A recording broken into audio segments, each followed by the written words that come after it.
And a very good morning to you. Welcome along to Thursday mornings Off the Ball AM. It's an All-Ireland Hurling final special. Máire, Treasa and Cheallaigh is here and Tommy Walsh is here. You're both very welcome. Thanks very much for joining us. Thanks, good morning. Sure. Owen is off swanning around in Manchester at the Manchester City Amazon documentary last night, so it's well for some. Very well, isn't it? Jack McCaffrey was talking during the week about how much he enjoys the parade, the pre-match All-Ireland parade, like just kind of looking around, having the crack. Is that your memory of the parades, or were you like serious game face?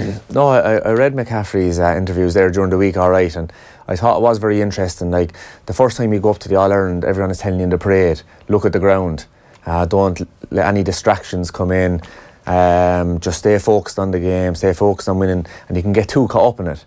And I have a feeling, I think he was mentioned that he came out of his own WhatsApp groups with his friends in preparation for some of them games in the early years, and probably didn't play well afterwards. So I'd say, like, there's so many different personalities in a team, in a panel, that you need to go with what suits yourself. Like, I remember going up to All-Irelands and there'd be guys sitting up the front, they wouldn't talk to anyone, earphones in, like say Jackie would have been one, DJ would have been always up the front, Henry would have been always, focused. There would be a few more guys down the back having the crack. So I think you have to go. You were down there, were you? I was down there.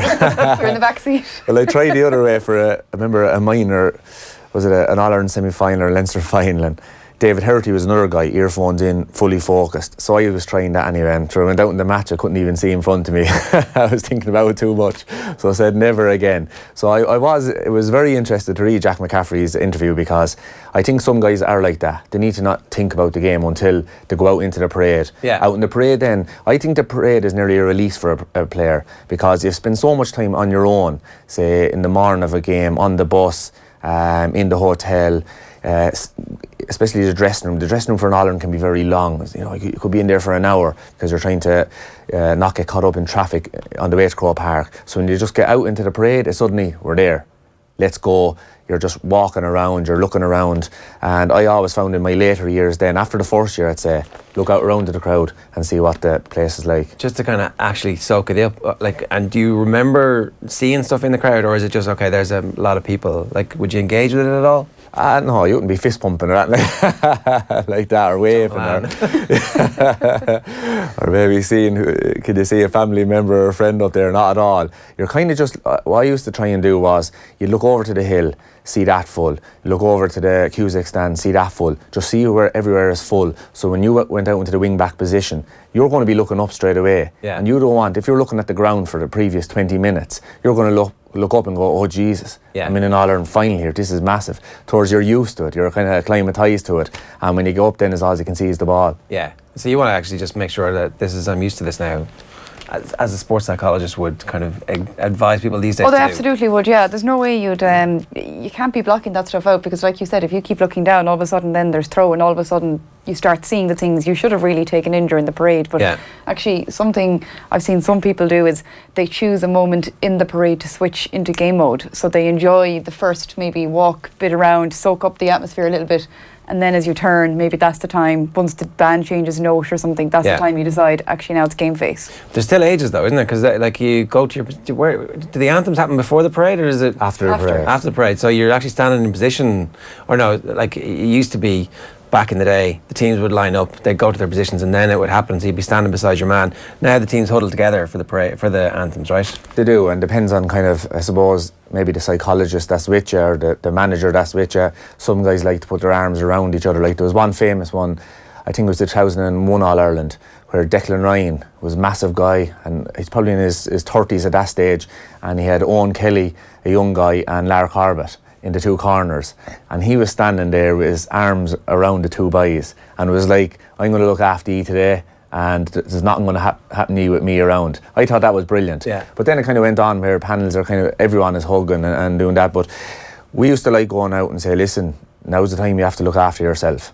Now's the time you're on your own. While you're together, you're on your own at the same time. Do your job. Do your job. So I didn't really like that whole thing of clustering together. I like standing out on my own and say, listen, mind your own patch now and be ready for this. There's going to war start to happen now in about 2 minutes time. Yeah. Be ready to just tear into it. And I think that's the time for me, and everyone is different.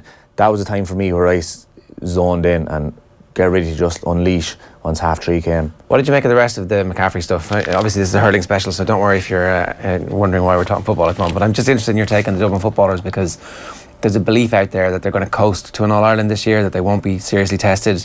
And in retrospect, there were some years that happened to you guys. Most years, somebody would put it up to you. But there were definitely years where the quality of play that you had was so far ahead of everybody else that the rest of the country could see that this was more than likely going to be a fairly straightforward season for Kilkenny. And then as the season wore on, like it became more and more evident. Was there ever a point where complacency would set in, or why the hell didn't complacency set in? Might be a better question. Yeah, well, I suppose it's like when you're a young lad, and you know, a young lad might get into a few fights maybe in school or that, and your father always say to you, you want to be careful a little bit, you'll always meet someone bigger than you. And I think we always had that attitude with Kilkenny. There's always a team that's going to be bigger than you, and that could be today, that could be tomorrow. And we learned that from our early years. I think 2001 was a massive change for the management, and it has to be led from the management, where we kind of had just an awesome year in 2000 after such hurt in 98 and 99. Brian Cody was the manager, beat Offaly in a great final where Kilkenny played out of their skin. Again, coasted nearly to the All-Ireland semi-final, and suddenly in that semi-final then, Galway just physically tore into him and they weren't able for it. So Brian Cody remembered that for the end of his days, so he never let us be complacent. How did he do it? I thought his major, I suppose, thing was his selections.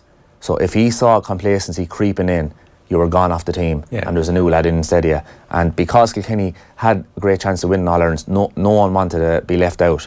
So that's what kept you on your toes, was the direction coming from management. Which is what the Dubs have, right? That's exactly what the Dubs have at the moment. Yeah, exactly. I mean, never mind Dubs playing in another county. I'd love to have a ticket to see their A versus B team games. I mean, I think that's the difference, isn't it? You're afraid that if you don't show up and if you don't commit properly, somebody else is going to take your jersey because, I mean, jeepers. I mean, was it last night I heard them talking about, you know, they were naming out the 1 to 15 that you could play, you know, from 16 to 30, and it was as good as any other inter-county team. And that's the difference. But it all comes from top down. And the fact that Jim Gavin holds himself up to really high standards, and he expects the team to come up to that as well. It's not like he's kicking back and telling them to work. He's working as hard in his own way, I think. Yeah, and Diarmuid Connolly, like, you see him last year, like he's out in America this year. Last year he wasn't brought on till the 2 minutes to go. I was in the semi-final and a half-time in the final. Like, that sets out the stall straight away. Here's the best footballer in Ireland. We all love to see, and he's not guaranteed his place. So I think that just sends a message. And even McCaffrey himself found it hard at times to make that team. Yeah, at the start of the season, it was like there were games where he wasn't getting picked, and then mysteriously he's in the starting lineup. You're like, okay, we understand that maybe there's a bit of a subtle message that being, okay, you're not going to be told you're playing until the very last minute, so let's see it from you. And then the performance levels continue to come up from them. So it does feel like we're in the middle of a cycle with them as opposed to anywhere near the end of a cycle. Yeah, well, you think you are until it comes to an end. The end could come very quick. You never know. You know, you start missing one or two players. Like Kieran Kilkenny, like they still have special players there at the moment. If that was to happen, one or two of them at this stage, with all the other guys that are gone, you never know what will happen. Like, but the one thing that you would learn from these guys is like, you know, the Dubs are always the Dubs. Like, they're kind of swanning around, but they're so mentally tough, physically tough, everything. Bernard Brogan to me is the main man here. Like, when he was younger, you know, you thought he was just the stylist going around kicking balls over the bar. Like, he's after coming back from a cruise ship after, was it 4 or 5 months?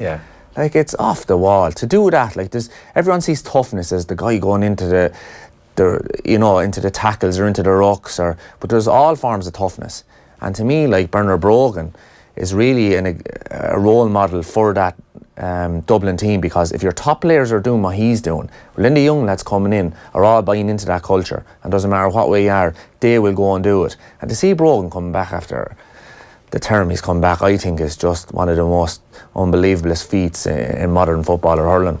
And at the age he's at, like, you know, he could happily have said, I've done my cruise ship at the end of my career, I've got like a business and a new young family, happy with it. I'm happy with my lot, but like, no, screw that, I'm coming back in 4 months. I'd imagine that, but also the factor of the history. And I know they say we don't think of history, but if you were Bernard Brogan, wouldn't you be thinking, geez, if we do 4 in a row, I want to be in there, and geez, 5 in a row. It's totally not beyond the realms of possibility at all. That nobody can ever do 5 in a row, though, can they? Not even Garth Brooks, not even Kilkenny. No, the 5 in a row can't be done. It was tried a few times. Kerry ourselves. No, it can't be done, so we'll have to wait and see. It'll have a long way to go to do the 4 in a row, in fairness, but... Let's tell you what's coming up on the show. So it is a hurling special, as we've said. We're going to hear from TJ Reid. We're going to hear from, we're going to preview the Galway Limerick game. If you have anything you want to put to Tommy this morning, just use the hashtag OTBAM on our Twitter feeds. At Off The Ball AM is the Twitter feed, or of course you can get us in the YouTube comments, youtube.com/Off The Ball, and Facebook as well. And then Joe McMahon, as part of our continuing focus, 20 years on from the Omagh bomb. The lads were up in Omagh last week, made a brilliant documentary which went out on the show yesterday. It's on our YouTube channels as well. Before that though, let's bring in the sports pages. OTB AM. Thanks to Screwfix.ie, championing the trade with a dedicated call centre. Right, so we start with the broadsheets this morning, and it is that time of the week really where all the focus in the Irish press anyway is on the All-Ireland Hurling final. Eamon Donoghue, always good stuff from Eamon, looking at the stats, and he's got a great graphic here. The average height of the All-Ireland Hurling final teams. In 2013, Clare were under 6 foot. 2014 and 2015, Kilkenny went a little bit over 6 and 14, and then 15 a little bit higher. Tip brought it down. Galway in 2017 were just under 6'1". Galway 2018 are well over 6'1", nearly 6'2". They're big men. Oh, they're huge men. Huge men. But probably what they haven't seen this year is a team as big as them.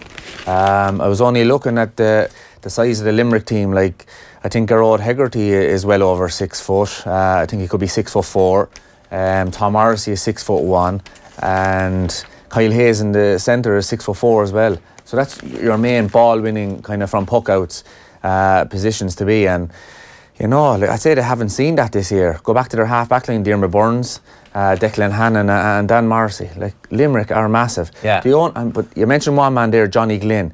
The only place where they probably could do a big guy is full back. And Mike Casey, the wonderful hurler that he is and having a great year, he's conceding. I think Johnny Glynn is about 6'5", and Mike Casey's about 6'1". So they could do with someone in there. Do you switch it out? Do you change your plans all year to do something special for Johnny Glynn for the All-Ireland final, or do you just say, right, that's your job this week? It depends on Mike Casey. Like, is he comfortable? Have to thrown in a big lad in on him in training and see how he copes with it? Because we've seen Johnny Glynn, like, he mightn't, go around with 30, 40 possessions, but when he does get the ball, usually scores come off it. Yeah. Parg was in college actually with Johnny Glynn. They're great old friends, and good lad Johnny Glynn. And I remember at that time he used to be saying how much he thought the respect he had for Joe Canning at that stage, and that was probably before they were even great teammates on this Galway team. Before he interviewed on TV as well about it. All right, yeah, right. I missed that. So he had a great time, and you can see that, like the first score against Clare in the semi-final, quick sideline into Johnny Glynn, hand pass back over the bar, yeah. And he got a score again in the second half off Johnny Glynn. So he sets up a lot of scores. Yeah. Just like the article there in the paper, it seems he doesn't score a lot, but by God he does set them up. And Limerick, I think they will need a plan B. That if it's not working out, maybe throw back, I don't know, Diarmaid Burns or someone on him. But let's not forget as well though, like, Clare aren't the biggest team, and they managed to bring Galway to a draw and then a replay that they could have won as well. And after the first game in the post-match downstairs, like, the Galway dressing room was like a small hospital. They were beaten and bruised and beaten up, and Clare weren't nearly as big as them. So obviously Clare nearly had it cracked, yeah. Which was, find a way to get around them, I suppose, for the want of a better phrase. I mean, yeah. Galway's size I don't know if that was the difference in the end between them and Clare. It was just accuracy. It definitely wasn't the difference in the end. Yeah. Porrick obviously has marked Johnny Glynn as a full-back and full-forward. What would his attitude have been, or how would he have tried to? Obviously, Porrick is a hurler, so he's probably going to go after the ball all the time. Sometimes I suppose when you're marking Johnny Glynn, I marked him myself, right. But lucky enough I marked him out in the half-back line. I was going to say, yeah. Which was easier, because if he wins the ball there, you've got a bit of time. He's not a guy that solos around and tears in and scores a goal, even though he did that time probably give that interview, but more often than not he doesn't, he lays it off. But he would have caught a lot of ball. I struggled to win ball off him now, and if I was back again, I wouldn't try and catch ball off him. Right. I would just try and brush him a little bit to the side and let the ball go through. So I think as a fullback, if you're marking him, your goalie is crucial here, that he's on his toes and he's here, just let the ball through, glide that ball through to me. Like, Daithí Burke is one of the best exponents of it in the game. Like he did it against Aaron Shanahan in the All-Ireland semi-final replay, where Tony Kelly, last puck of the game, long high ball. Shanahan loves these ones. He scored a great goal up in Crow Park, and next minute Daithí Burke, a little flick to the side, ball wide, no one noticed that, and Aaron Shanahan was here, damn, why didn't I stand a little to the side, you know? So I think Mark and Johnny Glynn, probably that would be a good thing to do. Yeah, okay, we'll talk a bit more in detail about that a little bit later on. Some more of the headlines here. Cipriani's England career in doubt, fly half in court after bar incident. So Danny Cipriani's future as an England player was cast in doubt yesterday after he was charged with multiple offences in relation to an incident outside a nightclub in Jersey. It's common assault, larceny, assault on police, resisting arrest and being disorderly on licensed premises. So he had a good night, Danny Cipriani. He wasn't leaving anything out there. Galway star McInerney fit for All-Ireland. Garab McInerney, the Galway centre-back who misses county semi-final replay over Clare, reports Gary Doyle, has come through Tuesday's training session unscathed. Like, I'd say the leg could have been holding off him and he would have been, I'm totally fine, it's all grand. Have you ever been injured ahead of an All-Ireland final and kind of had to carry that through? Or? Yeah, I was injured for a few All-Irelands. You just have to steel your head. Do you tell anybody you're injured? Are you talking to the medical team, or are you? It depends on your injury. So 0-3 at a hip injury. I ran into Gort and you just can't hide that. So just no training. Yeah. And you just have to convince him you're 100%, even though you mightn't be. Yeah. So when you're pucking around, you know he's watching you. So you have to hit it and pretend, smile. Yeah, this really is wonderful. And run a bit faster than you normally would. It's probably, if I was a manager now, I'd see it as a sure sign a player is injured when he's coming back, is that he's running faster than he should be, because he's trying to really impress you. Remember 2007 All-Ireland against Limerick? I wasn't injured, but I didn't sleep the night before. Why, I don't know, because I never had any problems. And it was like I had the flu that day. So I just had to say to the doctor before the game, 2 paracetamols, say nothing to Brian Cody. I'm grand, went for a sleep. And because if he knew that you were kind of feeling like that, suddenly the first few minutes don't go well for you, you're gone, probably took off. Yeah. So the less he know about that, the better. But my most scariest was the 2012 final, where I got injured during it. And it was kind of somewhere in the grind there somewhere. And it was grand running straight. But if I turned a certain way, I just was gone. I'd fall on the ground. And I knew this. And but I was selfish. I was saying to myself, I'll do better than anyone that comes in. You're just trying to convince yourself that you will do that. And remember the second half, I was with Cyril Donnellan in the full back line. They were doing that roving thing that time. So I was all on my own, which was worse. So if the ball went left or right and he turned, I could have just fell on the ground. And so that was just so scary, but it didn't happen. Lucky enough, it was all straight line running. But I'll tell you, that was probably just so much luck. How did you get away with it? Because I didn't have to turn. It happened one stage in the second half. It was in a ruck, and I turned and I fell in the ground. And but obviously the ball was in a ruck, so nothing happened. Yeah. So I only got away with it because I didn't fall on the ground. Very selfish thing to do, but the second half in 2012, it's kind of clear you guys are winning anyway, isn't it? Is that right? That game, or is that the draw? No, it's the draw. Ah, okay, right. Yeah, it was the draw. Jesus, and after about 7 minutes, tried to catch a ball and pull something. And were you grand for the replay? I didn't train for the replay. I was grand physically, but didn't hurl great enough. So, but everyone is injured. Ronaldo, I'll tell you that. Yeah. And playing through it, I think, is kind of important in these big games. Changes of heart, the big Galway decision that brought Aidan Hart into defence and 1980s legend Pete Finnerty home. So there's a Galway special in the Examiner today. Presume that they're going to go heavy on Limerick for the rest of the week as well. Pete Finnerty's telling a story about listening to matches in New York. They'd ring home, they'd put the phone up to the radio and he'd listen to Micheál Mar Hartig. There was a league final in 87 that they listened to. The bill would be massive, but there'd be 4 or 5 of them and they'd all agree to pay it. But I think it's himself and Tony Keady who end up going home that summer, and McInerney who end up going home that summer. And sure, that fullback, that half-back line is the stuff of legend in Galway hurling. Keady, Finnerty and Jerry McInerney, Grub McInerney's dad. So apparently it was the fact that they were missing out convinced them to go back home that summer, and they win the All-Ireland in 87. So I do love listening to Finnerty, especially this time of the year. That Galway team, there's just something special about that Galway team.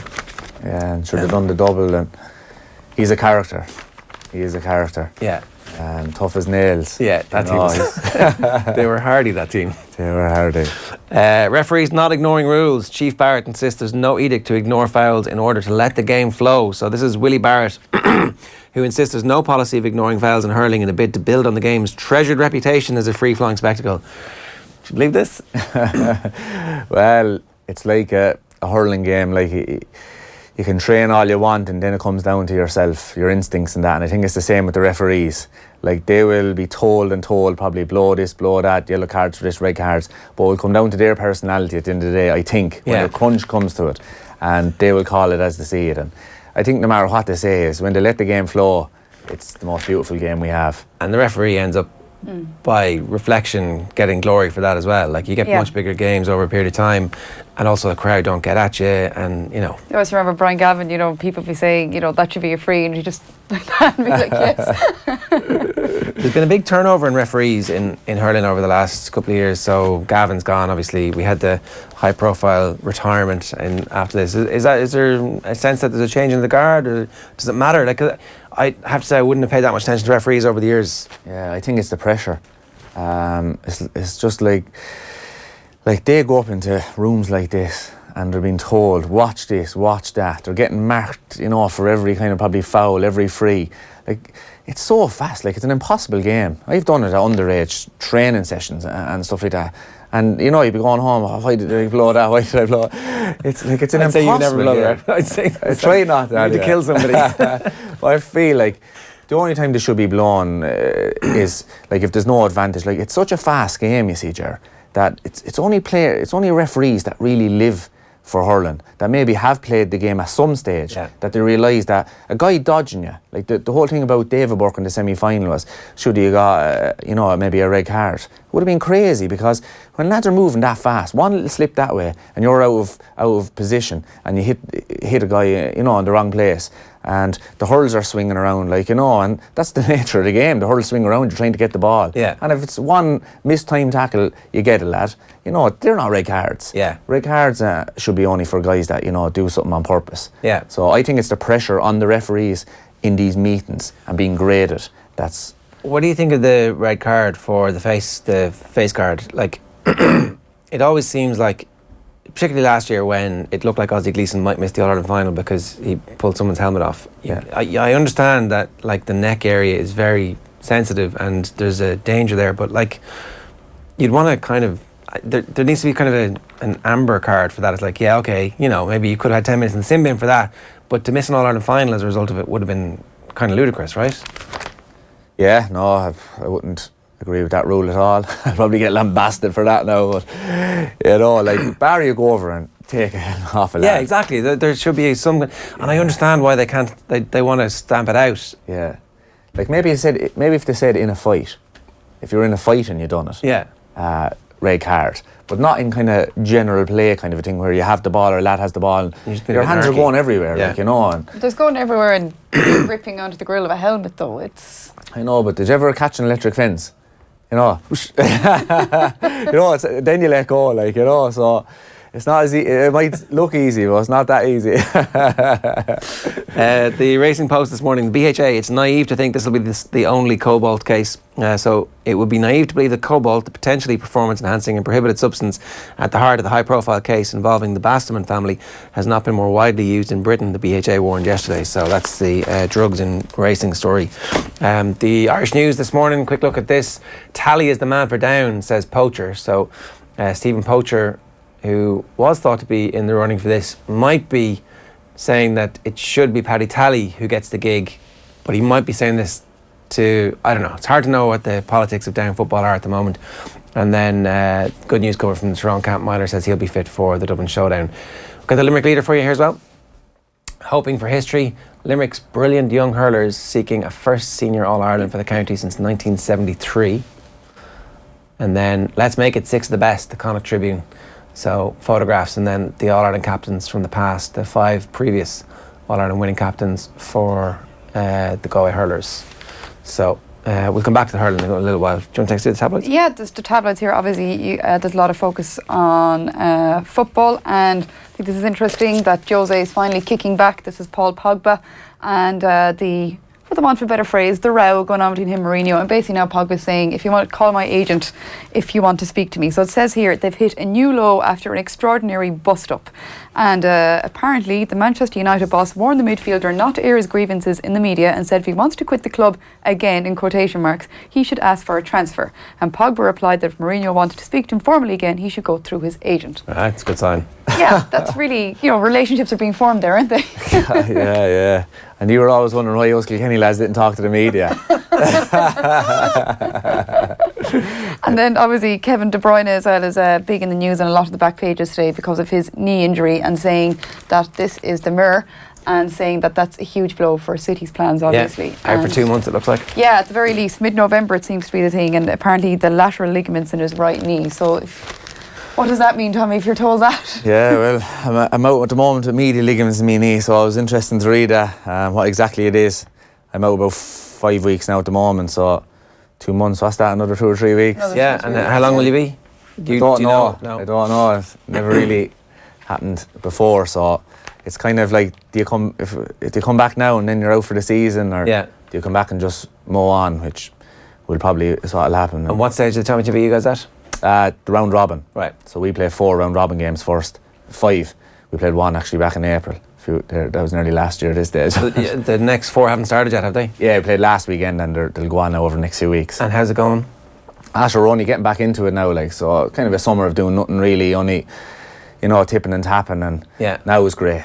You feel alive again, and, it's amazing, you'd be reading about these guys that are retiring from sport, how tough it is. All the Premier League footballers, see all the money they have, and you'd say, sure, what have they to complain about? All the money, they can do what they want.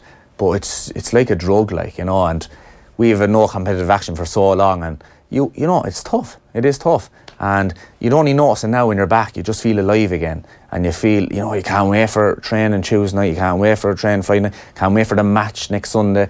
We're playing our biggest rivals in 2 weeks, Ballycallan, it's a derby, it's like El Clasico. And the whole place, Ballycallan are talking about, Tyrone are talking about. And, the whole place comes alive. And so, it's a great time of the year now to be a club hurler. Yeah, that's the thing. It's like that short period that it's all going to be rushed off in a couple of weeks. This is the first year of the club month in April, and the first year that the All-Ireland has been brought forward. So a success or a failure from a club hurler's perspective? Oh, the club is a massive failure at the moment. It's terrible. It's an awful place to be. You don't want to be really talking about, I suppose, too much coming up to the greatest day in the GA calendar, but they need to sort it out quick, because if they don't, I was talking to a young lad in Tyrone the other day, under 17, Kilkenny went on an amazing run. They're in the minor final next Sunday, so they've had 10 games, I think, in minor. Usually you might have 3 or 4 if you get to a final. Yeah. So they've had no under 17 games since, I think, was it the 1st of May or the last week in April. So you have an under 17, and remember now, they can't play junior or intermediate or senior anymore. They can only play a grade or 2 above their levels. So we've an under 17s that haven't played this summer.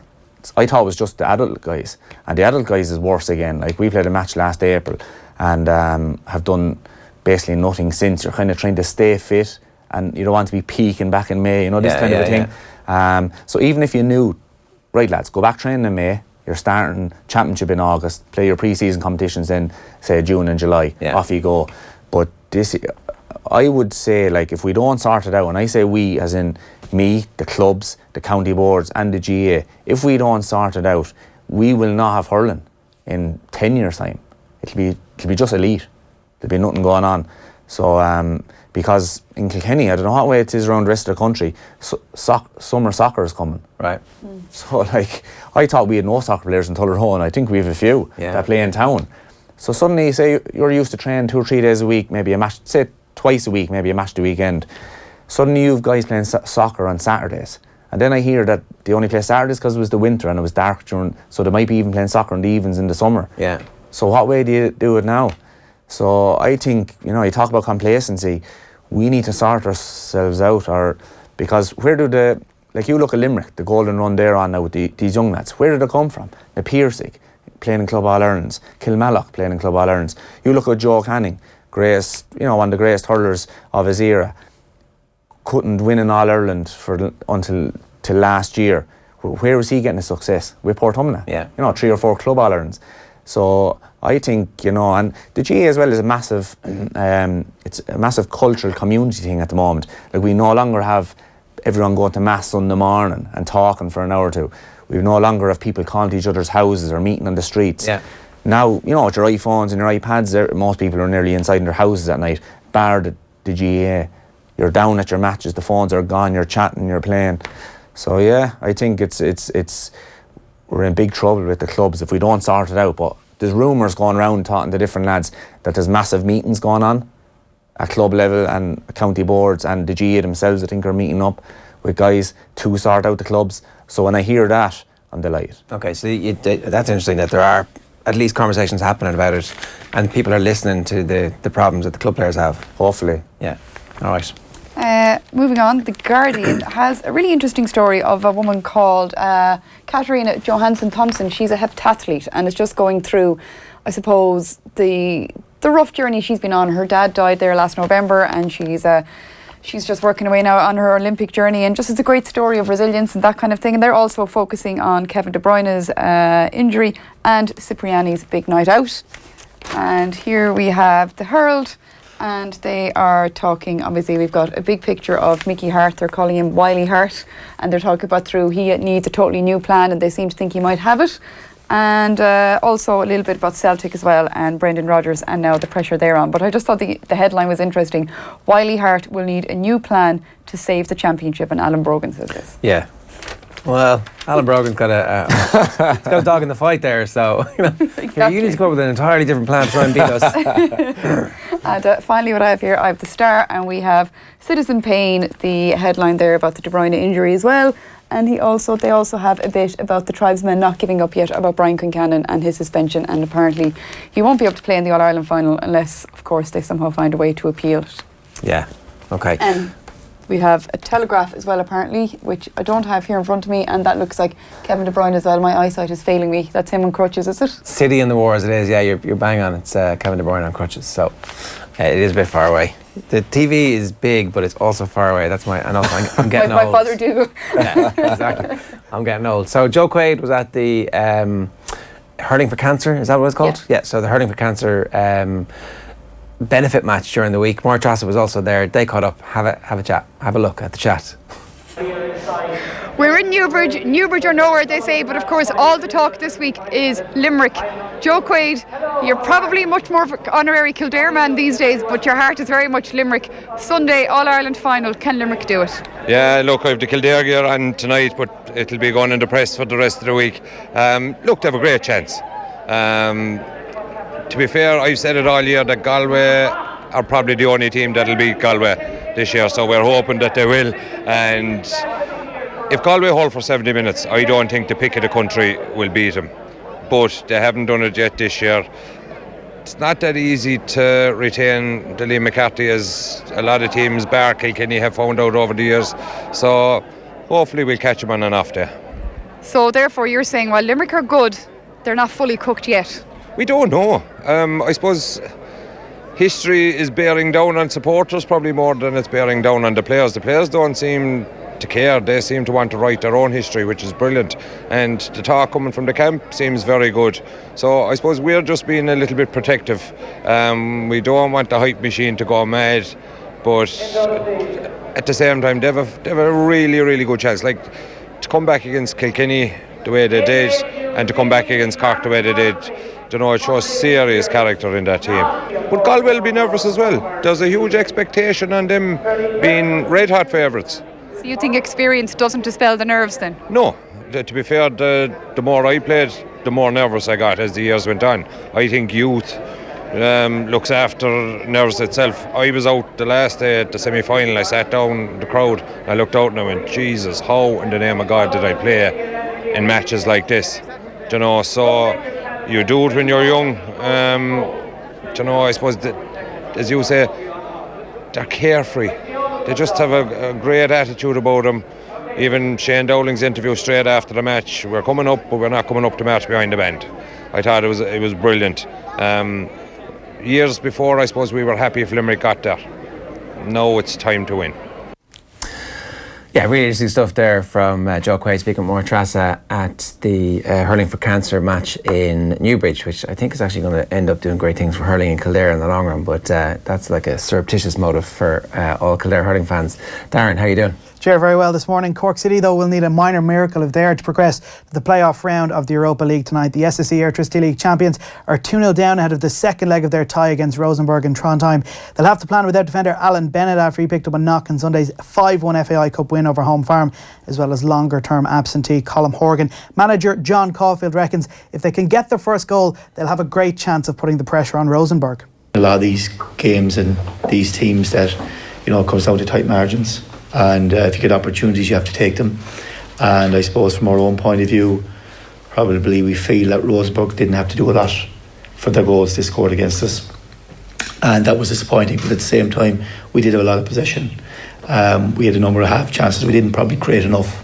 But, you could arguably say that they scored from 2 half chances and we didn't. So, that's gone. We've looked at the game here. We know their strengths. We know they're good players. And but at the same time, we've come and we've discussed and we've analysed ways that we feel that we can get the first goal and bring ourselves back into tying. That's all you can do. And the one thing about our players and our club is that we've guys who are brilliant players, who have great attitude, have done fantastic for this club over the last number of years. And all you do tomorrow night is make sure they give everything they have, which I'm sure they will. Manchester City midfielder Kevin De Bruyne could be out of action for up to 4 months. The Belgian twisted his knee in training yesterday morning. The 27-year-old currently undergoing tests to discover the full extent of the injury. Initial reports, though, suggesting he may have torn his lateral ligament. He was attending a film premiere last night in Manchester. He was hobbling on crutches, strapped with a very heavy knee brace, so not looking good for De Bruyne at all. He looks in great discomfort there in those images. Well, Tony Gross has labelled Mesut Ozil's racism allegations as nonsense. The Arsenal man retired from international football following Germany's World Cup group stage exit. The playmaker says he was sick of what he felt was racist treatment by the German Football Federation. Ozil was scathing of the DFB and its president Reinhard Grindel. In a lengthy statement released last month, he said, "I am German when we win and an immigrant when we lose." Kroos dismissed the claims of racism after Real Madrid's 4-2 extra-time defeat to Atletico in the UEFA Super Cup. The way of his retirement was not okay. The proportion that is well and properly addressed in this statement is unfortunately overshadowed by the much higher proportion of nonsense. Kroos added, "I think that he knows that racism does not exist within the national team and the DFB." Well, a strong showing will be required from the Irish in action at the Wyndham Championship to secure their respective PGA Tour statuses for next season. Seamus Power, Shane Lowry, Graham McDowell, all in need of the extra FedEx Cup points on offer to keep their tour cards. The top 125 players will retain their playing privileges for next year. A tied 12th place finish at the USPGA moved Lowry up 17 places from 156th in the rankings to 139th. Waterford man Power just inside that cut-off mark, 123rd. GMAC is 143rd. They will likely need Lowry and GMAC top 5 finishes this week to secure their cards. While Leinster still have a lot to improve upon despite their success last season. That's the word of warning from the new coach Hugh Hogan. He's been promoted by Leo Cullen to the senior coaching staff and will serve as the province's contact skills coach. The tackle technique is something they have identified as being in need of work on, and Hogan says they've been working hard on that in pre-season. To move on and evolve from last year, we wanted to target being better as defenders on our inside shoulder. It's a big mantra of Stewart's that a defender shouldn't get beaten on his inside shoulder.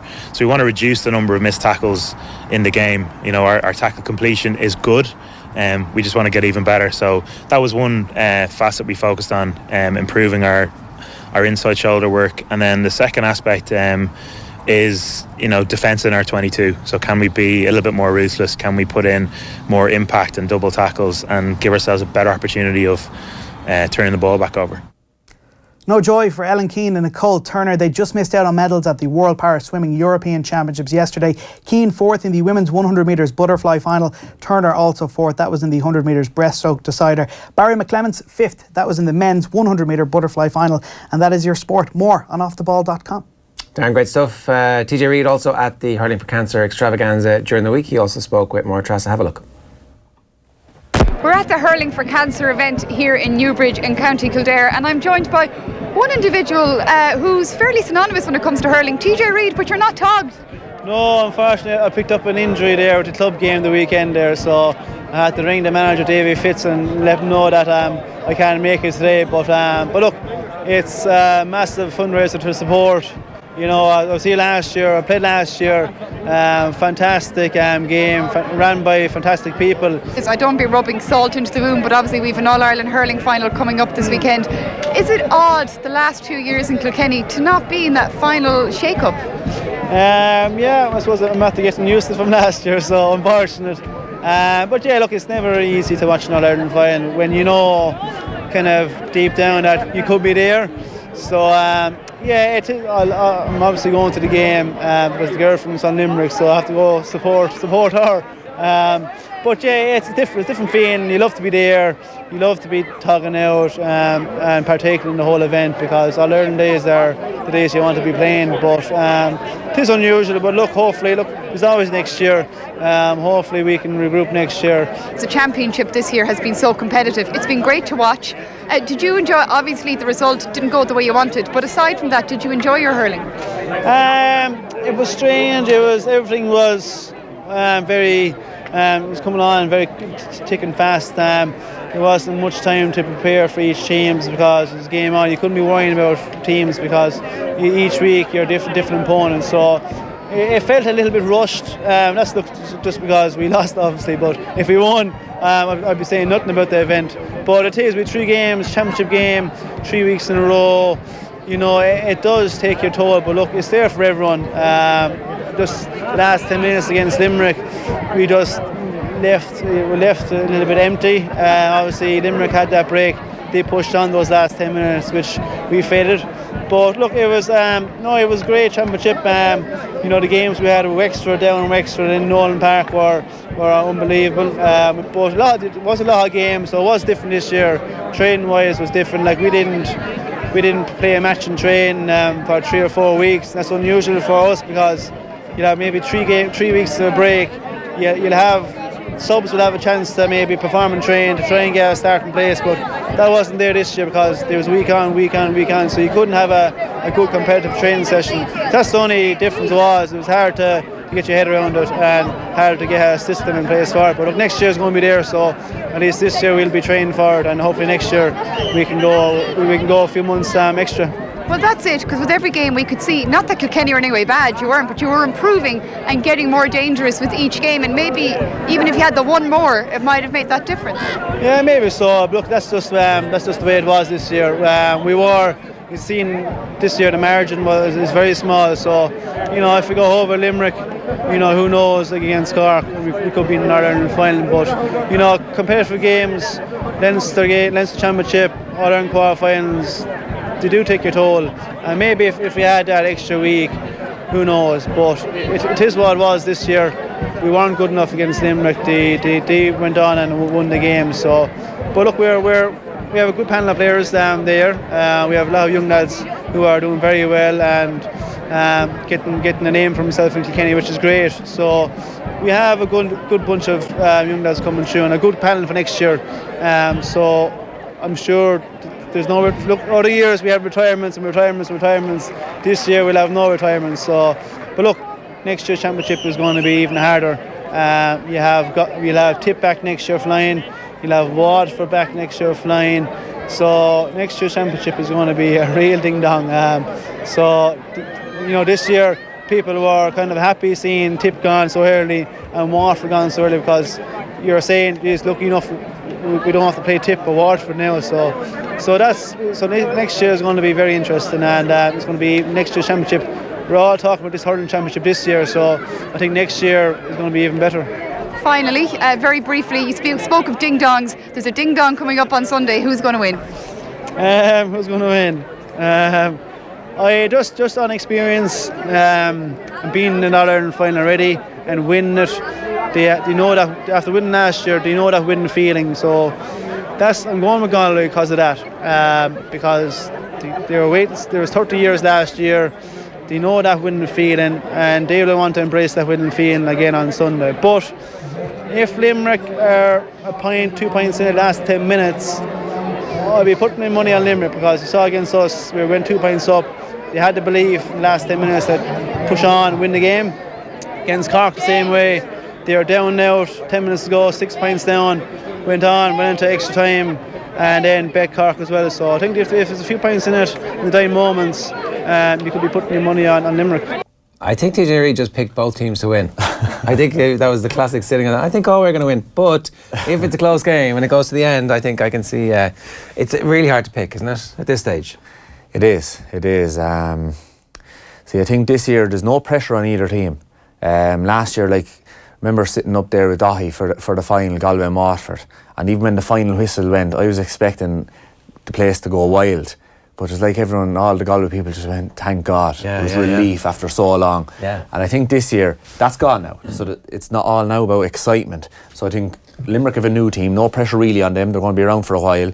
Galway have the monkey off their backs. So I think Sunday is just going to be brilliant from a neutral point of view, for a Limerick or a Galway point of view as regards wild excitement. We had Richie Bennett on the show yesterday, and he was saying, I was making that point, oh look, Limerick are here, they're a young side, they're going to be here for the next couple of years, and he was like, wouldn't agree with you there. This is you've got this chance. You can't be thinking we're going to be back here.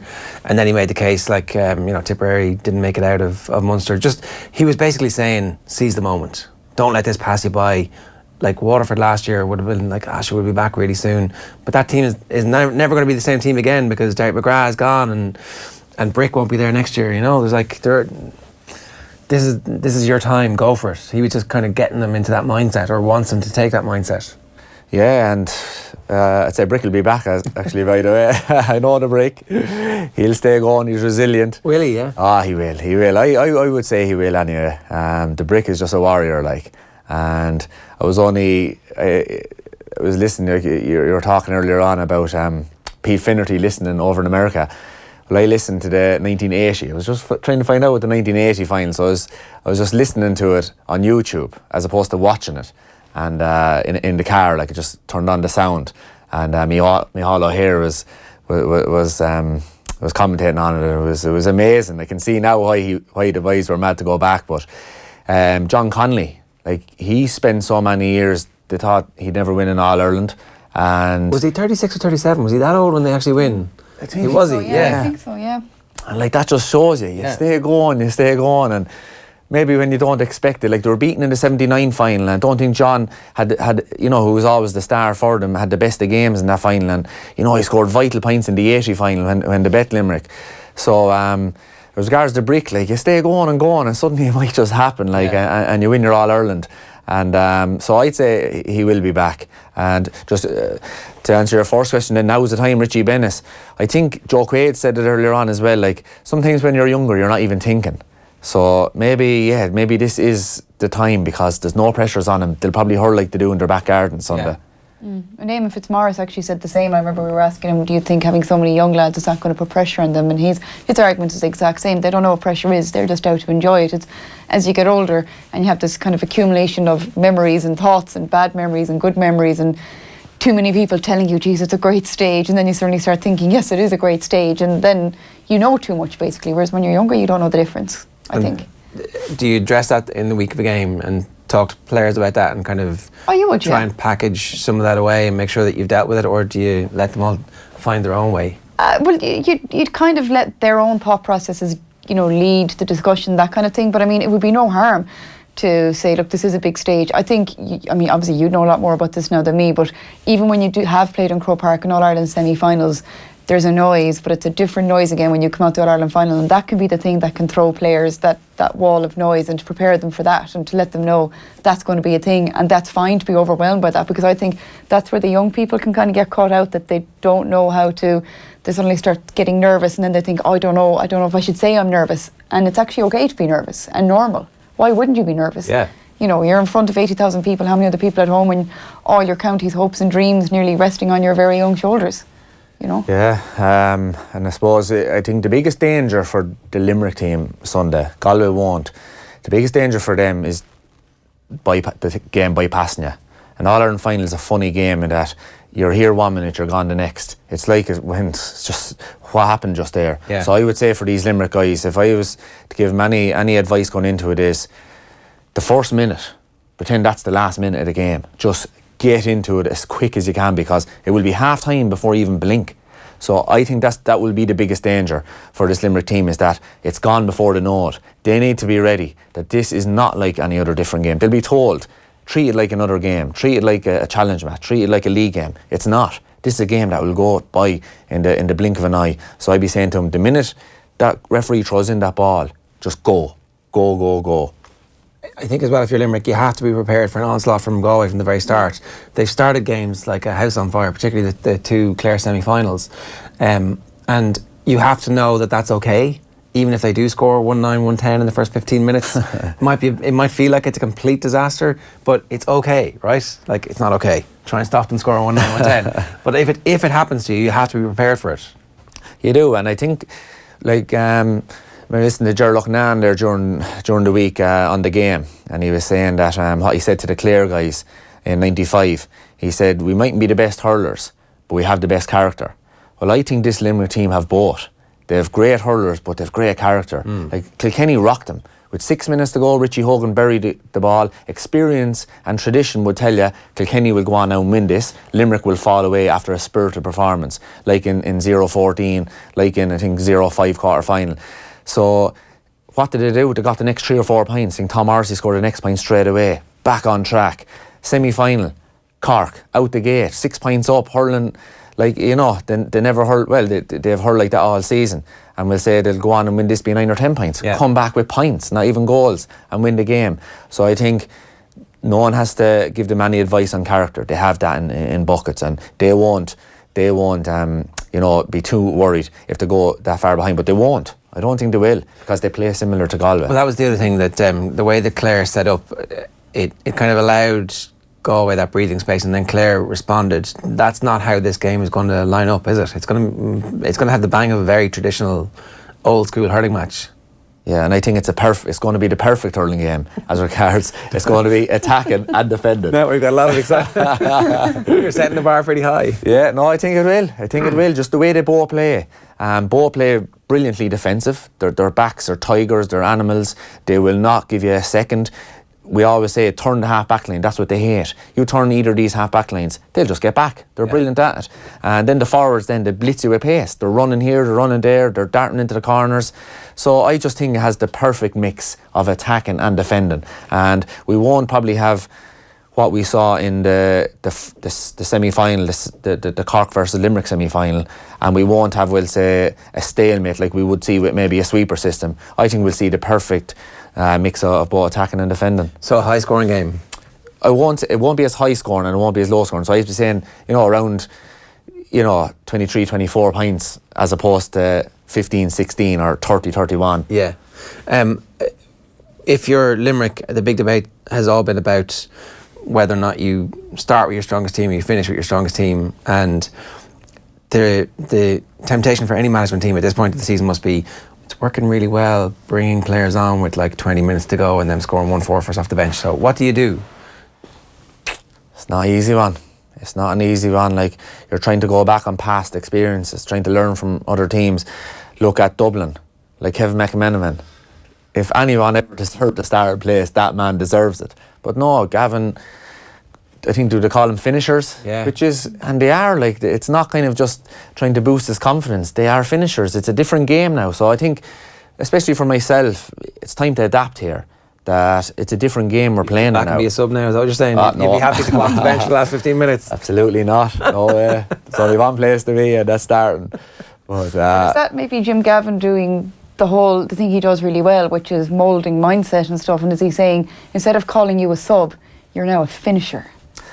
And that's a mindset thing, and you're thinking, right, I'm coming in to finish the job somebody started, but they need somebody like me to come in and finish it. And that, if I was a sub, I'd rather be a finisher than a sub.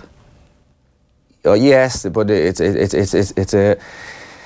You have to back it up. Like, you have to be honest about it. You can't be bluffing a guy. Listen, you're a finisher, and in your head, we'll give him a few minutes here. Like, Kevin McManaman is part of the game plan. He is, no matter probably what's going on, he's coming on with 20 minutes to go. So there's no bluffing going on here. He is an actual finisher. He, like, a sub is a guy that comes on when a lad is not playing well or a lad is injured.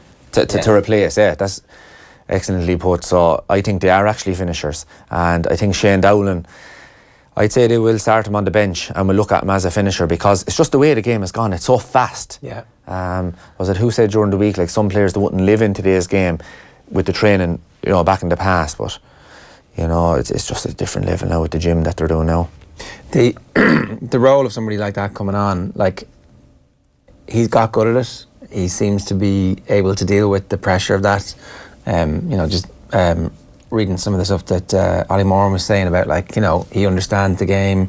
He has the experience from the club. He's playing at a level. His fitness is really high.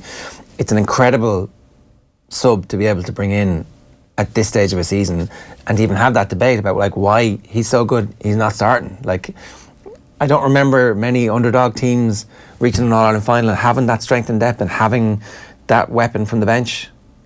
Yeah. It's a very unusual situation. It is. But I don't know how big underdogs they are. It's a different championship now. Someone that got to a final, like, have they played eight games, I think, or 7 games? To get to this final this year is different than the last 100 years, because you really, really earned it. There was no luck involved here.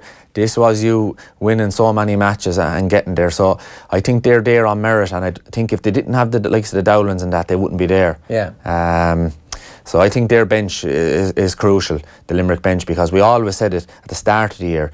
The reason Galway were going so well is that all these lads like Jason Flynn and Niall Burke to come on. Suddenly, who's in the final, a team that has subs to come on as well. Yeah. How have Galway, like, looking back over their season, because they started the year as raging hot favourites. They were clearly the best team in the country last year, and there was a sense that they were going to be released from that burden, that exactly that response that you said the fans had, just as kind of relief, and that they would be free now this year to express themselves. They haven't quite reached that level of brilliance that we thought they would. Why is that? Yeah, because it's so hard to win All-Irelands. I'm telling you that for years. It's so hard to win a championship game. People think, because you have medals built up, that it was easier. It wasn't. It was hard to win one of them, never mind a few of them. So I think they realised suddenly that even if things are going well in the camp, it's still not easy. And you have to remember that. And the one difference I would see with Galway, and I noticed it in Joe Canning's interview, like, I was on to Joe Malloy here, I think it was before the semi-final, and he was wondering, like, about, like, how many warnings do you get? They got the warning off of Kilkenny, and they got a few warnings earlier on the year. How many warnings do you need? Like, yeah. But you do. You need something to keep you on the edge. And Joe Canning's interview after the game said to me, they are serious and they will be ready for this All-Ireland final. When he was giving out about the media, I wouldn't say giving out, that's the wrong word to use, but he was saying, like, that maybe they weren't getting the credit they deserved. They were only behind one time that first day against Clare. But now you're talking about a guy with an All-Ireland medal and hurler of the year, not happy. Like a chip in the shoulder. With a chip in the shoulder. Yeah. And you need that in your champions. Yeah. So that's the thing that you would give, like, they've dealt with the stuff that they've had to deal with as the year has gone on. Yeah, and the other thing as well is Garrod McInerney not playing the semi-final is now starting to put guys that say on their toes regards their starting positions. Now Joseph Cooney went back wing back, was brilliant. Pádraig Mannion was out of this world again. Like that guy is, his performances have been 9 out of 10, 10 out of 10 every game for the last 2 years. Yeah. He's been incredible, and he's the driving force, I think, behind that Galway team. And they've so many of them. But, like, if you can put one lad above the rest of them, he's nearly it, Pádraig Mannion. He never plays poorly. And so Joseph Cooney went back. So suddenly now they're saying, well, is Garrod going to, even if he's fit, are they going to start him? Or if he comes back in, then Joseph Cooney played so well the last day, is he going to have to play half hour? And who else is going to drop out? He's shown, Micheál O'Donoghue, he's not afraid to drop the big guys. Conor Cooney, who had a great year last year, playing well again this year, gone. Yeah. In one of the games. So that's the other thing that he has now, is that there's an edge regards the picking of the team. And in terms of matchups, like, what do you want to see as a defender in the All-Ireland final? Do you want to see exactly who you'd prepared for in training all that week, or do you care? Like, are you given a specific job, you're going to be picking that guy up anyway? Is that how that should work? If you're, say from the Limerick perspective, for example, do they decide, okay, you're marking Canning no matter where he goes, or we have somebody who matches up well against Conor Whelan, that's your job? Or how does that work this week for them? Yeah, see, it goes back, like Mick Dwyer always said with the Kerry lads, we focus on ourselves and let them worry about themselves. So I think what you're talking about is a management thing. So the management need to do all this work behind the scenes, not even tell the players this, right? Then they make the decisions. They're either going to just go and play in their positions and tell the team, listen, you're better, it doesn't matter who comes over on you. Gillan comes over on you, Declan Hannon comes over you, Cian Lynch comes over on you, just clean him out. Just you win that battle.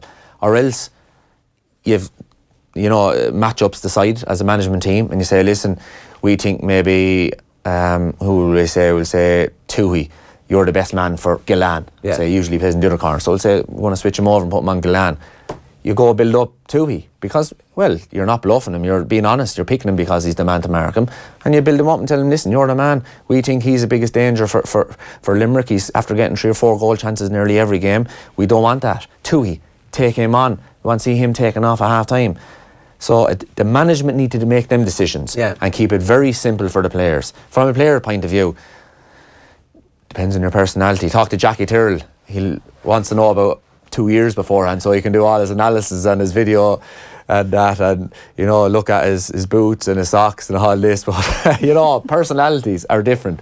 Towards tell me, I don't want to know. Tell me 2 seconds before the game, and just whoever comes in and you just nail him. And depends on your personality. Yeah, that's understandable. We obsessed about the matchups in the build-up to the game. Kind of, in retrospect, were matchups important in All-Ireland finals for you guys? Like, were there years that the wrong person ended up on Lark Corbett, the wrong person ended up on such and such, or was that actually not really about the matchup? That was about one player playing well?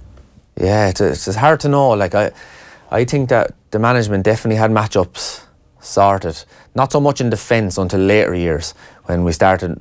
We had to mark Lark Corbett because he was after, it wasn't that he was after taking on one guy in 2010 final and destroying him. He was here, he was there, he was everywhere. Yeah. So he was scoring a goal off one lad, scoring another goal off another lad. So no one really had the responsibility, or no one, so I think they had to take on and put someone on Lar just to give him that responsibility. And so I think our Kilkenny management was more to do with the forwards. They seemed to put Big Wally on. Was it Johnny Cohen? He was a big guy in that 2012 replay. To put Henry wing forward over on young John O'Keefe. I don't know. You'd have to ask Brian Cody this, because I think no matter what, they were such special players. Maybe who they were on, they were going to do it anyway. Yeah. But I'd say, you take Jackie Tyrrell for example. Jackie's in the semi-final in 2006. He was taken off at half time. Tony Griffin was after doing really well. He was captain of the team. Ben O'Connor, after going for 3 in a row, Ben O'Connor, one of the best hurlers in Ireland for the previous few years, since probably 99, was in the corner for Jackie's corner. And Jackie's thing would have been reading the game. Yeah. It wouldn't have been speed, we'll say. But Ben was like lightning. And he was like lightning. Yeah. So you would say, if you were doing your matchup then, right, you put Jackie maybe on a strong guy and let him read the game, win the ball. But no, Cody said probably, take him on, Jackie. I've seen you playing club hurling since you're in St Patrick's de la Salle. I know what you're all about. Jackie took on Ben O'Connor and was brilliant, and has been man of the match probably in most of the games he's played in since. Well, because you were just thinking about that, you wouldn't automatically have said that he was the right man to mark Lar either, because Lar's game was pace and drifting and stuff, but in retrospect it worked perfectly. Well, that was a little bit different, because Ben O'Connor's was the traditional game, so it was speed in the corner. Ball comes in, you dart out, win the ball, go around your man. That would be the idea of a corner forward back then. Towards Lar's game was totally different. Although he had speed when he got the ball, Lar's game was floating. So he was just floating around. When the break came then, gone and won it. So Jackie had he had built up through... I was with him in St Kieran's College, in secondary school, PE and all that, and he was always a brilliant runner, even when he wasn't the gym machine that he turned out to be. But add in all the work he put in then, his work ethic, when he became incredibly fit, he was the fittest lad that we had probably on the panel. So he was the perfect man probably to mark Lar, because it was fitness more than speed. Okay, high intensity, as in you're going to be constantly moving. Exactly. Okay, right, yeah. Whereas Lar had played the traditional game of put him in on the edge of the square, don't move Lar, unless it comes in, go left or right. Then you have a different game, you're asking different questions, and could be a different lad, you might need JJ or someone to mark him. Yeah, fair enough. More Treasa, the psychological aspect of this, we do have a team who hasn't been here before, who hasn't won the All-Ireland, up against a team who are there and who have finally fulfilled their destiny, and if they win this, go from being a team of no-hopers and underachievers 12 months ago to one of the greatest teams in their county's history. It's difficult for both backroom teams just to pitch the intensity right all week. Oh yeah, absolutely. But I think Galway have proven they've got that intensity right from last year. And I'm guessing, obviously I don't know, but if I was their backroom team, I'd say, keep doing what you're doing. You're absolutely fine. And I think the big mistake any backroom team would do is play down. I know publicly they're saying there's no hype. And you alluded to this earlier. You can't say it's just a normal game. It's not a normal game. It's not Ireland final, and you need to acknowledge that. And I think Limerick are probably doing that pretty well. The trouble with Limerick, and it's trouble, I use the word loosely, is because they're coming up against the champions, and that does carry its own edge. But therefore, you have to be. It'd be too late to start working on that this week. They should be working on that from last January. That you're as good as everyone else. And with every game they've played, they've proven that. So that's what you work on. You kind of look to your past to predict your future, and you would say you're just as good. And their journey here has involved a match where they went a man down and dug out a result, and then losing another match as well, and having to come back from that a little bit off Broadway, which isn't necessarily the worst thing for them. They've been able to demonstrate the character, and you can point back to the bad things that have happened this year. Yeah, and as well as that, and you can also say, well, actually, that game you lost, you've done your 3 weeks on the trot, you were probably tired, and that's fair enough. And then you can look and say, well, actually, the same thing happened to nearly every other county as well. So that's nothing out of kilter to the whole championship either. And the coming back 6 points from Cork, it'll be a big thing, because that shows you're up there with the best of them, you're as good as them, if not better. And so long as you walk out there thinking, I'm as good as whoever I'm marking here today, that's all you can do, because you don't be thinking I'm better, because that's not a great way to be either. But you need to be confident in yourself, and I think Limerick are. I mean, despite the fact that, okay, they've had a great championship, but, there's not that much history there, and the fact that they carry that, and they carry it really well, they're worthy contenders. And I suppose the way to do that is keep reminding them of it, and keep them confident but not swelled, if that makes if that makes sense. Oh, absolutely, yeah. Confidence as opposed to cockiness, you need it. There was definitely a case to be made as well that Limerick not being in the Munster final and winning the Munster final was the right thing for this group of players at this stage of their development, because it's very easy for any team after a long situation like they've been in to get carried away. The Munster Championship was so great this year that winning it would have been this massive thing, and there would have been just a natural outpouring. Now, I know that there was the outpouring on the field a couple of years ago when they won one, but this is a different team and a different group. So the right thing for them was actually to be pissed off and to be nursing that grievance for a couple of weeks and to come through the back door. Well, it's the right thing now, because that's what happened, and that's the way to look at it. The right thing is to win, but it's to be able to harness and be able to look back and say, okay, we didn't win it, so what? We turn the page, we move on.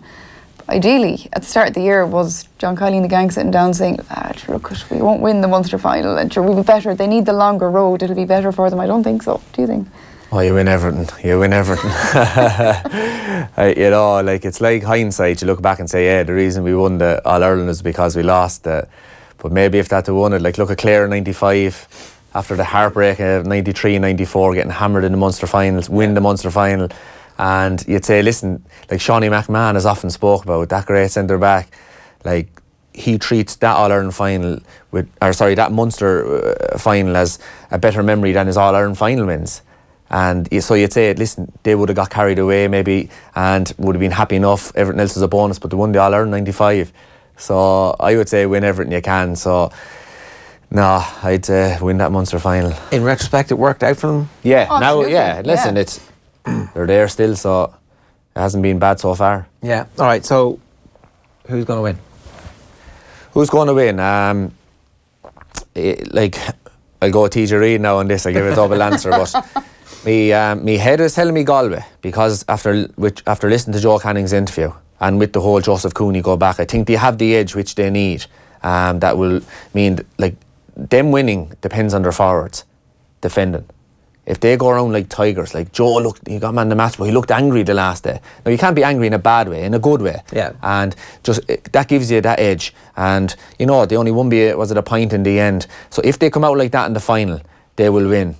That's my head. But I always go with my heart. So I'm gonna go with Limerick. Because I just think this could be their year. I was just so impressed with them all year.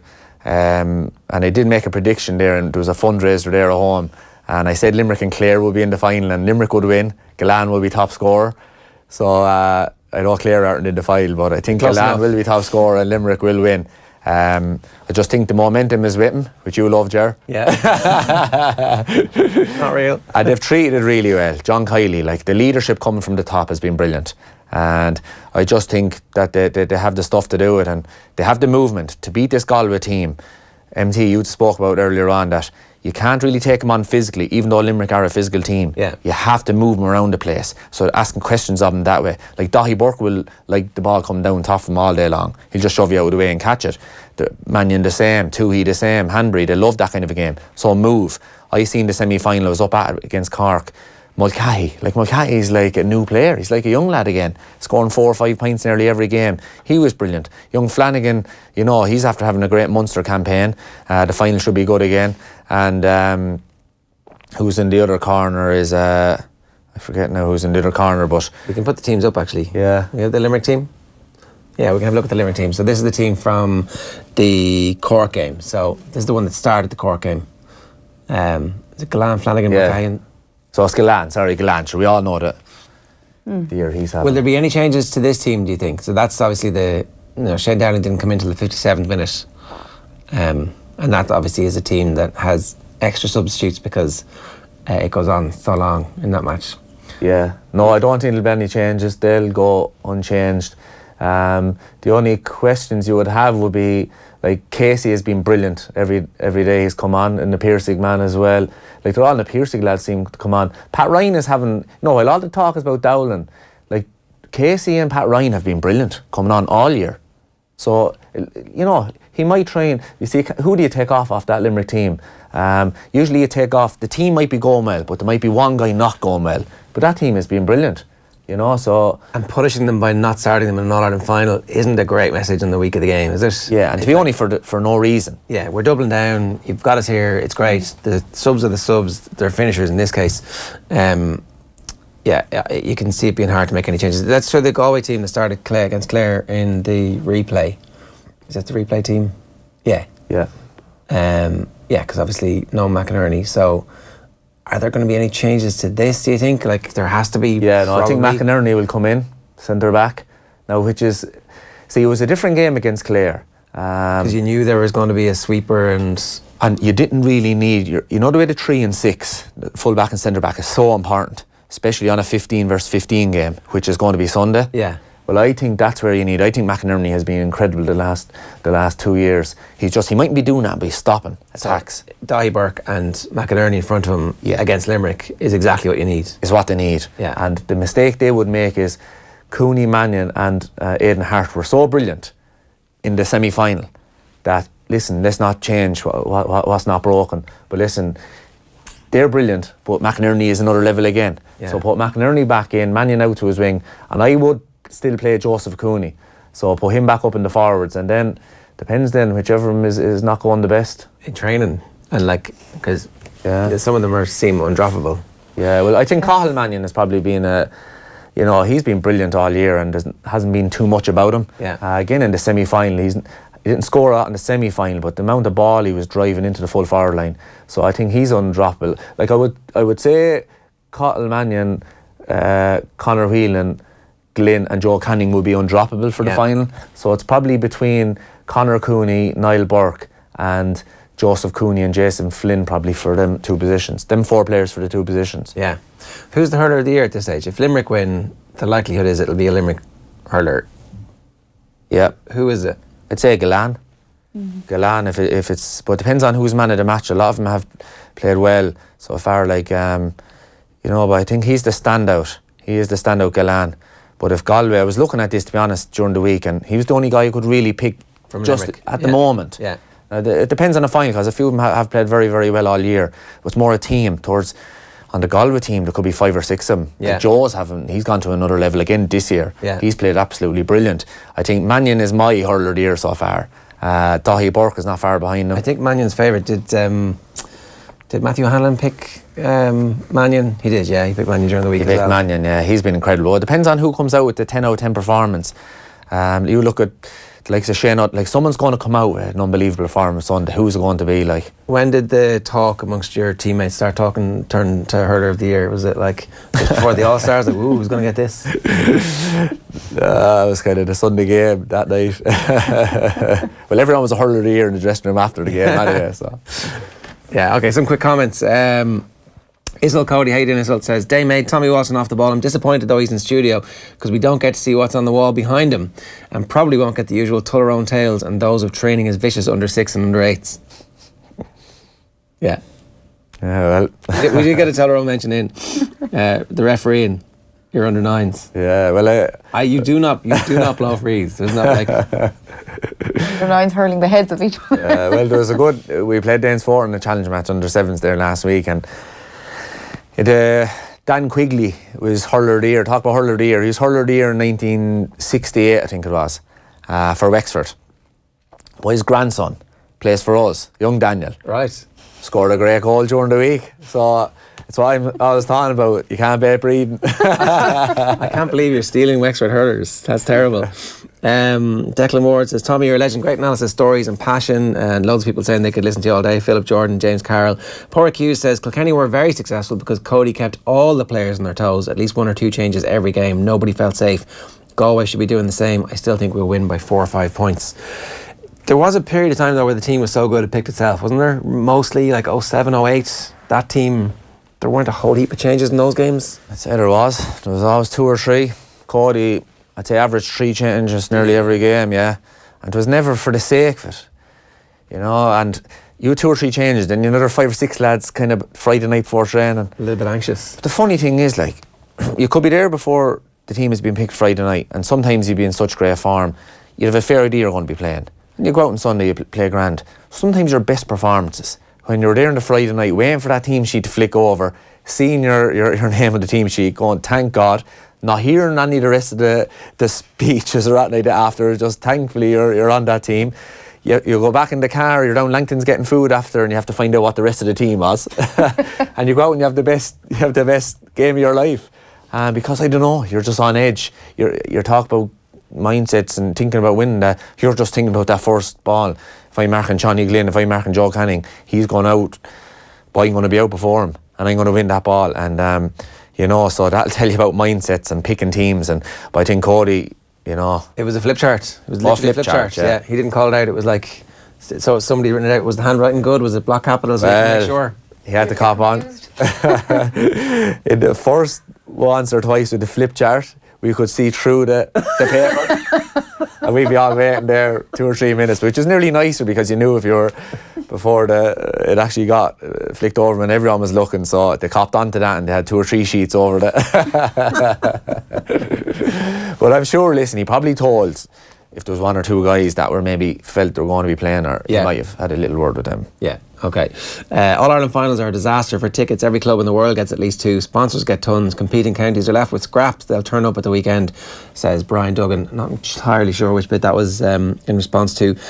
John Darcy was, George O'Connor was the perfect example to staying hurling and your All-Ireland will come. He must have been about 65 by the time the All-Ireland eventually came. But no, it's true. Like George... Like the O'Connors gave their lives to Wexford hurling and looked like they were going to have one of those heartbreaking careers where it never comes to them, and then at the very end it comes to that Wexford team. So fair play. They picked the 90s. A bunch of people picked the best team of the 90s because Kilkenny won back-to-back in 92 and 93, so the Silver Jubilee this year would have been largely the same team. Although if you made the 93 team and not the 92 team and you don't get to go to Croker, I'd say you're a bit pissed this week. But they brought the 92 and 3 team last year. Did they? Okay, fair enough, that makes sense. So the team, it was a pretty decent team. Yeah. Anthony Daly wasn't on it. Yeah. So like as a force of nature, character. He was going to be wing back. Brian Whelan was one. Who was the other side? Had to be on it after not making the... Didn't make the All-Stars, but made the team in the Millennium one year, was that? No, what happened was he was man of the match. No, sorry, he got hurler of the year. Yeah, and didn't make the All-Stars team. Yeah, there was a major controversy about the All-Star selection committee after that. So the half-back line was Shawnee McMahon, Brian Whelan, and... Jesus, I don't have it in front of me now. I think Liam Dunn made that team. Liam so Dunn he was did probably team. Yeah. He was probably wing back. See, it's like getting like who do you leave off? Like, I remember hearing a great story about this family. They did a competition. I won't say the newspaper, and I think it was to win a family holiday to Orlando, over to Disney World, and it was for 2 parents and 2 kids. So the family won the holiday anyway. The problem was they had 3 kids. So they asked the paper anyway, listen, we actually happen to have 3 kids. Is it okay if we bring on the third? No way would they do it. So what did the family do? The mother, she sent up a photo of the family and with a marker, and said to the paper, please circle the kid you don't want to go to All-Ireland. So when you try to get Anthony Daly into it, I say to you, right, put your circle around which player you don't want on that team, Jerry. It's not so easy then. Stick with the full back line. There's always a cornerback who can be sacrificed, right? All right, Tommy, great stuff. Máire, Treasa, thanks very much for being with us today. We have been talking about who do you think is going to win? Galway. Yeah. I mean, I'm not just saying that because I'm from Galway. I do think they will win. Just they should win. Galway, Limerick could win. They probably won't. Is how I'm looking at it. It's Galway's to lose. Just history. They have it. If you just have the team sheet there, they're just a little bit more cooked. There's no other reason aside from that. Yeah, that makes sense. And yes, Limerick could still do it. I think there's a wildness about Limerick that I think it's just that wildness in an All-Ireland final. The first time they're through, for whatever reason, I just think Cian Lynch is going to have a massive game. You know, I don't know. Joe Brolly said it years ago about some team, are they mad enough to win an All-Ireland? You know, them Limerick lads look mad enough to win it. They do look mad. I don't think this is their year. You know, they will win All-Ireland. I just don't think it's this Sunday. Now, I could be totally wrong, and people could total egg on my face, and I wouldn't be surprised if I was wrong, but... Yeah, get off that fence and just pick a winner, will ya?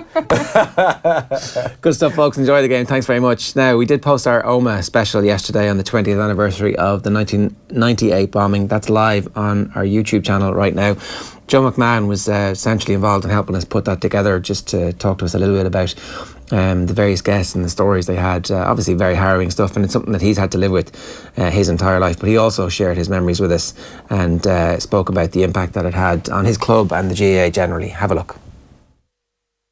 As you would be as a child, free care, you're not a care in the world, and little to be worried about, and I think your biggest worry was where your next feed was coming from, but plenty of freedom and good times.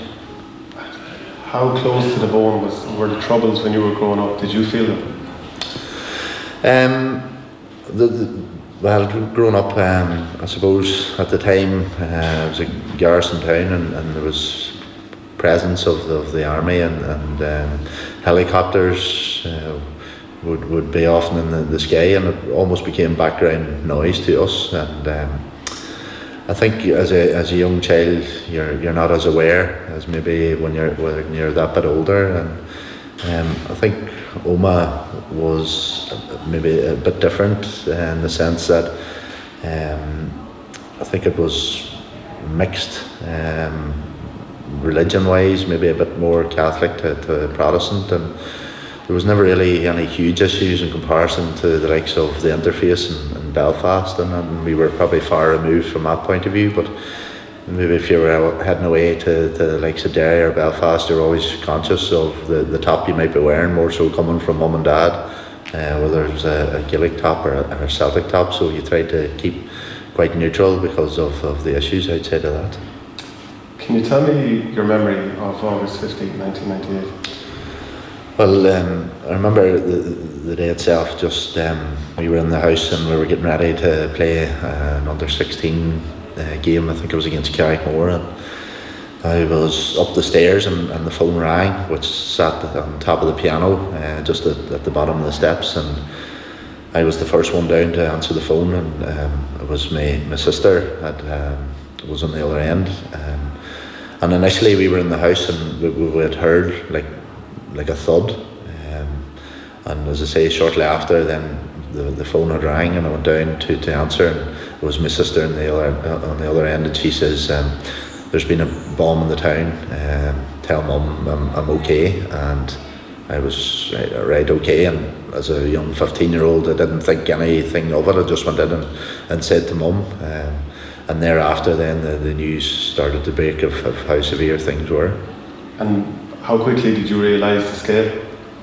It was rather quickly, because then my father, who's a teacher and a youth worker about the town, and there had been people calling the house, and then people phoning around, and it wasn't a time where you had the mobiles. It was a lot of landlines, and there was calls being made, and there was stories breaking about people that we knew that had been involved, and there was probably other stories going around that were quite mixed as well. But it was, as the days and weeks after, you just realised the devastation that there was. And did you go down to the Market Street area? Did you go down to the town?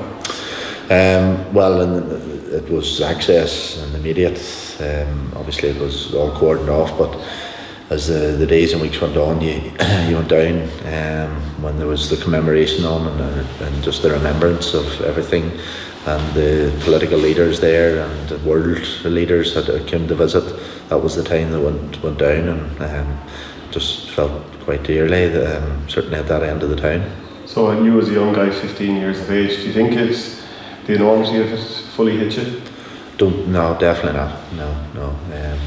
As I say, at the time, not to say that I didn't think much of it. It was, maybe it didn't impact on me personally as it has on the people that were more involved with the bomb. It's alright for me that I haven't been involved, but the other people that have, what they have to carry, the cross that they have to carry.